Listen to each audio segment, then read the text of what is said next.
Good morning, everyone. Good morning, my grade 7 students. How are you today after this long holiday? Long time no see. How was your holiday? Yes, Selma. Oh, sounds so exhilarating. Omar, how was your holiday? So I bet you had a lot of fun. Yes, Sarah. How was it? You stayed home. I stayed home too. And it was so cozy and so warm. I really liked it. Okay, it was time to relax, let your hair down, just take a break.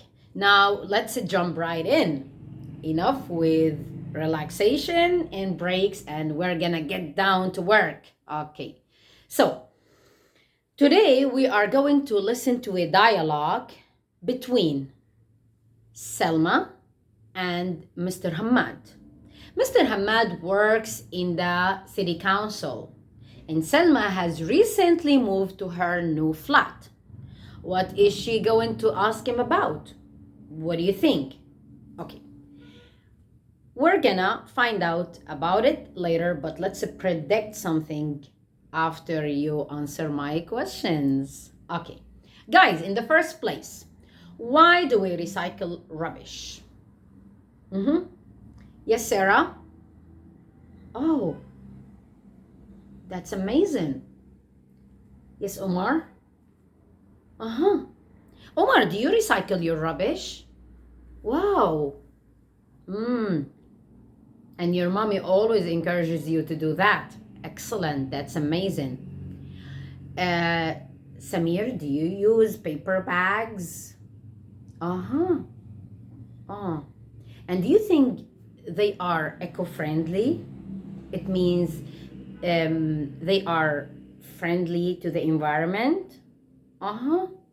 Amazing. That's good. That's amazing. Okay, guys.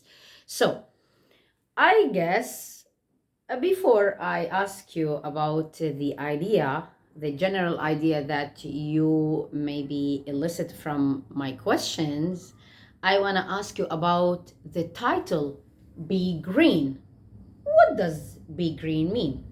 Does it mean that I'm gonna paint myself green? Of course not. Or does it mean that I'm green in the face? It means envious? No, I don't think so. Yeah. So what does be green mean? Are you green, guys? I am green. And I inferred from your from your answers that you are green, guys. So what do we mean by be green? Yes, Sarah. Excellent, excellent, Sarah. Amazing. So to be eco-friendly. To be eco-friendly. Good job. So now I guess you predicted the idea of our listening today. It's about, yes, Omar? Excellent. Recycling rubbish to help the environment be green, be clean. Excellent. Okay, now I'm gonna play the recorder once. I want you to get the general idea of the text or the dialogue, and then while after you listen, I want you to just to choose whether those sentences are true or false. Decide whether those sentences are true or false, and then circle the correct answer. Okay, so are you ready, guys? Let's jump right in. Okay. Done. Good job. So number one, yes, Sarah. True. Amazing. Omar. False. Great job. Yes, Celine. False. Amazing. What did you choose? Judy. A. Excellent. Can you read the sentence? Oh, nice pronunciation. Flawless. Okay. Yes, Medhat. Yeah. B. Good job. Read the line. Amazing. Yeah. But we don't say environment. No, we say environment. So underline N. This N is silent, Medhat. So repeat after me, all of you. Environment. Environment. Good job. Good, guys. Excellent. And the last one, yes, Judy? C. Good job.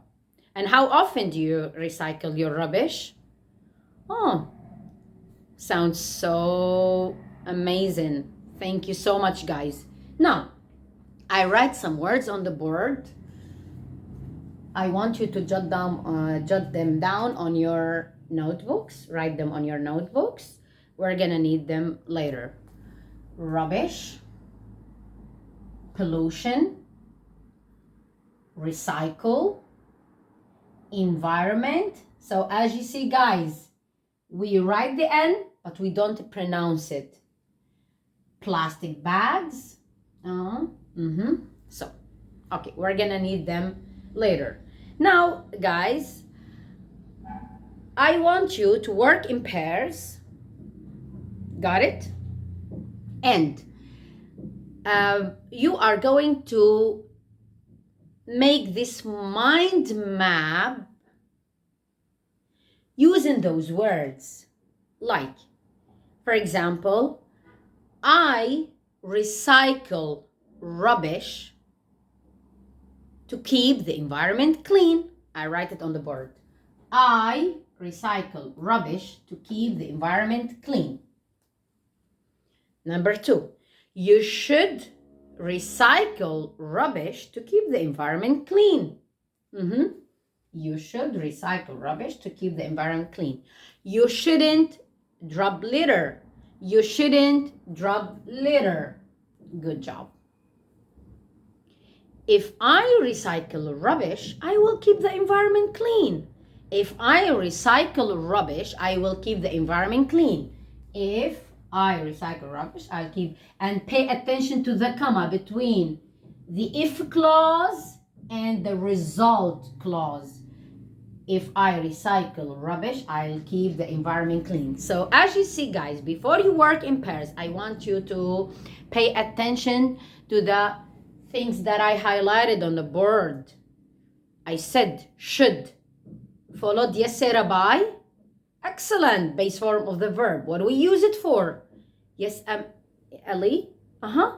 Good job. We use it to talk, to give advice. Excellent. Okay. Yes, Omar? And shouldn't? Amazing. Also followed by verb 0 or the base form of the verb, and it's used to give advice. Good job. And then I used if you recycle, you will keep. So I used if followed by the present simple, then I placed the comma between the two sentences, and then I said you will. You say, I can use any modal verb here. You can, you may, you might. So if present simple, and in the second clause I have will, want, may, might, whatever you want, plus followed by the base form of the verb. This is called the first conditional. And what do we use it for? Let's recall our info. Yes? Yes, Sarah? Excellent, excellent. We use it for the things that are likely to happen. Good job. Now, guys, you're going to work in pairs and write down your sentences. And then we're going to exchange the sentences afterward. Okay? We're going to discuss them in details. You ready, guys? Good job. Now, after you listened, after you wrote them down, I want you to listen again, but this time you have to pay attention to something different. It's the TH sound. The TH sound. So we're gonna listen, and you will have to write down the words that has TH sound. You know that we have voiceless and voiced. The voiceless TH doesn't, when you pronounce it, you don't cause any vibration, doesn't cause any vibration in your vocal cords. While when you pronounce the voiced TH, it causes vibration in your vocal cords. And either way, your tongue is placed between the upper row of your teeth and the down one. Like, for example, this, that, thin, thick, thought,